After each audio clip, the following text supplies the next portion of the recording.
इंसान कहां से आया है और कहां जा रहा है? क्या इसका जीवन बेमकसद घटना है या इसके पीछे छुपा हुआ कोई गहरा राज है? इंसान पैदा होने से पहले कहां था और मरने के बाद कहां जाएगा? इस सृष्टि में हमारी असली जगह क्या है?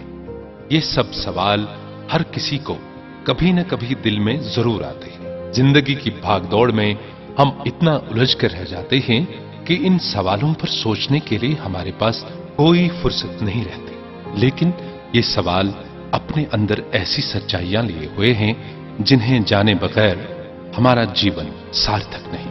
आइए इन सवालों के जवाब के लिए कई पहलुओं पर रोशनी डालें और ये वीडियो खत्म होने तक आप इन सब सवालों के जवाब जरूर जान लेंगे। ये सृष्टि इतनी विशाल है कि इसके एग्जैक्ट साइज का पता नहीं लगाया जा सका है।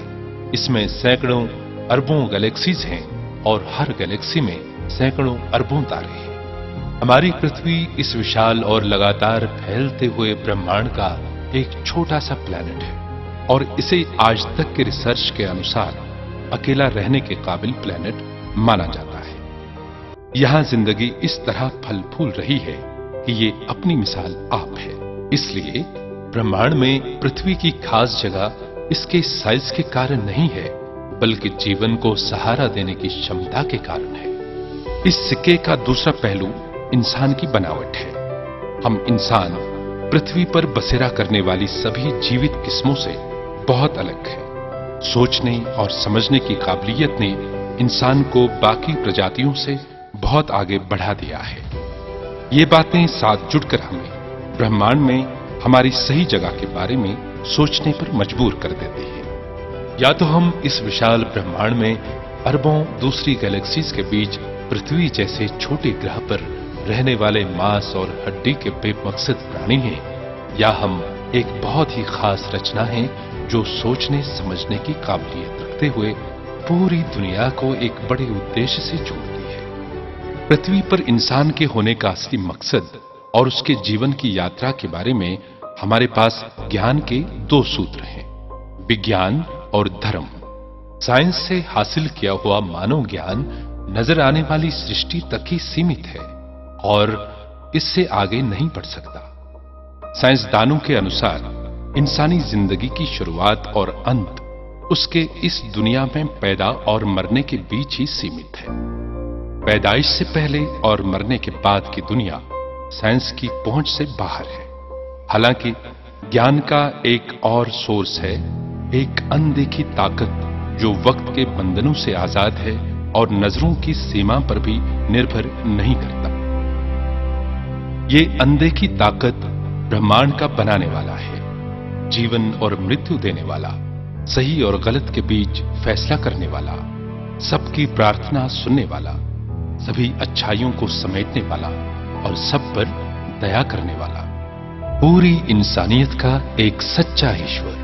ईश्वर ने इंसान को बनाने से पहले सही और गलत की समझ वाले दो और प्राणियों को बनाया।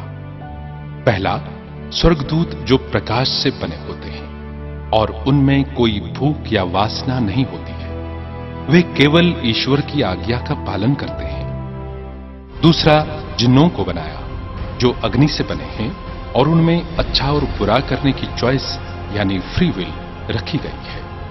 जिन्नात को पृथ्वी पर न्याय और शांति के सिस्टम को बसाने के लिए भेजा गया था, लेकिन उनकी प्रकृति के कारण, क्योंकि वे आग से बने थे, उन्होंने अपनी इच्छाओं और क्रोध में आकर पृथ्वी पर फसाद और हिंसा फैला दी।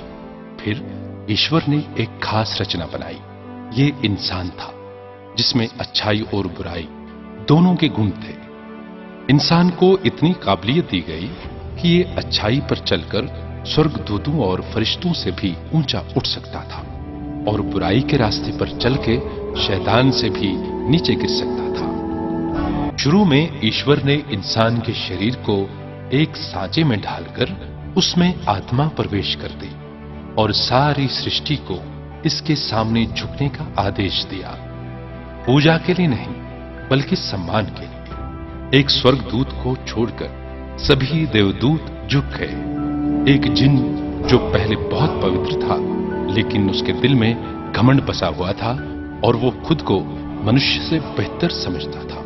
इस अभिमान में आकर उसने ईश्वर की बात नहीं मानी और इस तरह वो ईश्वर की दया से बाहर निकाल दिया गया और राक्षस बन गया। उसने ईश्वर के दरबार में मोहलत की भीख मांगी ताकि वो साबित कर सके कि मनुष्य विशेष नहीं है और ईश्वर की नाफरमानी करेंगे। जब उसे मोहलत दी गई तो उसने इंसानों से बदला लेने की कसम खाई और मानव जाति का